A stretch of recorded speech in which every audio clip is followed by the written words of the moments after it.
오해에서는 석지원과 윤지원, 그리고 공문수 사이의 복잡한 감정이 더욱 두드러지며 긴장감이 고조된다.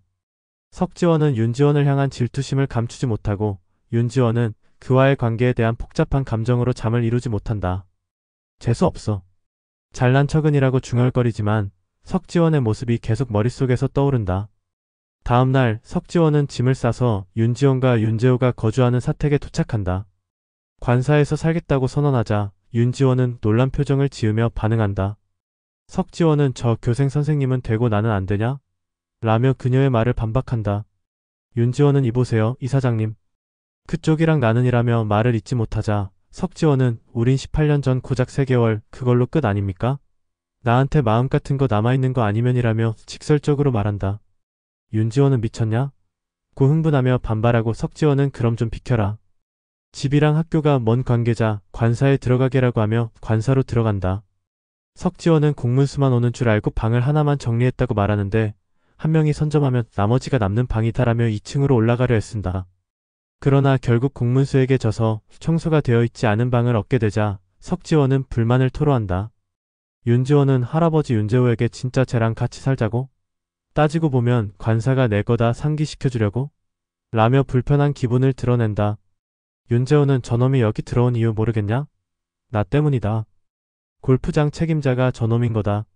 앞으로 서울보다 여기서 할 일이 더 많을 거고. 겸사겸사 나도 감시할 작정 아니겠냐라고 답한다. 이는 윤지원에게 석지원과의 관계가 더욱 가까워질 것이라는 암시가 된다. 그런 가운데 윤지원은 공문수와 함께 세차를 하며 즐거운 시간을 보낸다. 화기애애한 분위기에 석지원은 창밖을 내다보며 불편한 감정을 느낀다.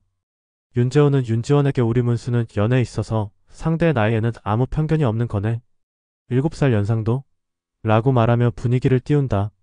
석지원은 7살 어린 애가 좋냐? 고 빈정거리며 윤지원은 난 7살 연상도 연하도 괜찮던데? 동갑만 아니면 돼요 라고 응수한다. 석지원은 나보고 유치하다고 하더니 지는이라며 투덜거린다. 공문수가 윤재호에게 점수를 따는 모습을 본 석지원은 괜히 공구를 들고 수리하겠다고 나선다. 두 사람은 윤재호에게 잘 보이기 위해 가사 노동 전쟁을 시작한다. 석지원은 윤지원에게 파스를 붙여달라고 부탁하지만 윤지원이 헤매는 사이 공문수가 나타나 앞으로 이런 건 옆방 사는 저에게 부탁해라고 대신 처리해준다. 이 장면은 석지원에게 큰 자극이 된다.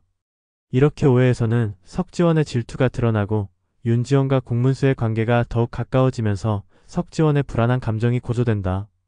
윤지원은 자신의 마음을 정리하려 하지만 석지원의 모습이 자꾸 떠오른다. 이 모든 상황 속에서 윤지원은 자신의 진정한 감정이 무엇인지 고민하게 된다. 석지원은 윤지원과의 관계를 다시 한번 확인하려는 갈등이 커지며 윤지원은 공문수와의 관계에서 행복을 느끼고 있지만 석지원에 대한 감정도 무시할 수 없다. 6회에서는 석지원과 윤지원이 교내에서 핀 라일락 꽃을 발견하고 경악하는 장면으로 시작된다. 석지원은 18년 전에 첫사랑 윤지원에 대한 꿈을 꾸다가 깨어나 자신을 병간호하고 있는 윤지원에게 정말 윤지원이구나라며 키스를 한다. 하지만 다음날 아침 석지원은 그 키스의 기억이 전혀 나지 않아 혼란스러워하며 윤지원은 분노에 차 양치질을 하면서 그를 바라본다. 석지원은 윤지원의 조부인 윤재호에게 전날 자신의 아버지 석경태의 언행이 지나쳤음을 사과하고 이에 감동한 윤재호는 석경태에게 직접 사과하러 간다. 윤지원은 학교에서 석지원과 눈을 마주치지 못하고 18년 전에 핸드폰을 다시 사용하면서 옛 추억이 담긴 사진을 보며 사귀면 뭐 어쩌려고? 라고 생각한다. 이는 석지원과의 내기를 떠올리게 한다. 차지혜는 석지원에게 짝사랑을 고백한 것을 후회하며 불편하게 잊지 말고 후딱 거절당할까? 멘트가 어떻게 돼? 친구 이상으로 생각해 본 적 없다. 그 정도로 정리하고 다시 돌아가자 친구로. 서로 좀 편해지자고 말한다. 그러나 차지혜는 서울로 연수를 가는 길에 석지원을 만나자 윤지원을 따돌리며 급한 일을 하고 나오다가 석지원을 만나서 태워달라고 했다고 둘러댄다. 윤지원은 공문수와 함께 연수에 가는 길 차지혜에게 급한 일이 생겨 함께 못 간다는 연락을 받은 후 버스를 타려다가 놓친다. 석지원은 차지혜와 함께 가다가 윤지원과 공문수를 발견하고 그들을 차에 태운다. 차지혜는 윤지원에게 석지원을 만나서 태워달라고 했다고 거짓말한다.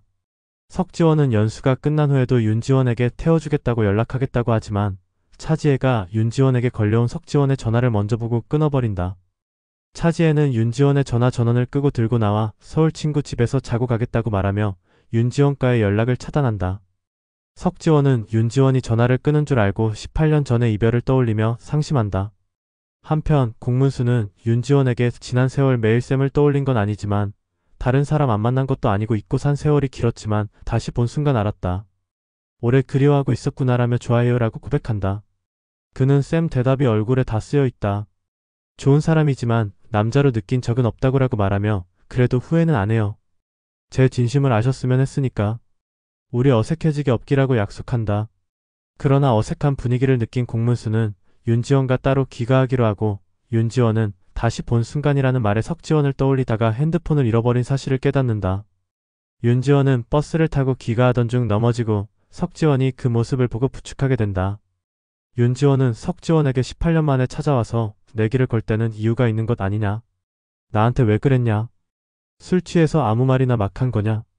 나랑 왜 사귀려고 하는 거냐고 묻는다. 석지원은 차버릴라고. 버리려고요. 무참이라고 답한다. 윤지원은 이제 와서 그 꽃이 어떻게 피냐며 그런데 그날 밤에는 왜 그런 거냐? 왜 그런 눈을 하고 나를? 이라고 키스를 언급하자 마침 라일락 꽃이 만발한 사실을 발견한 석지원은 지난밤 윤지원과의 키스에 대한 기억이 떠올라 경악한다.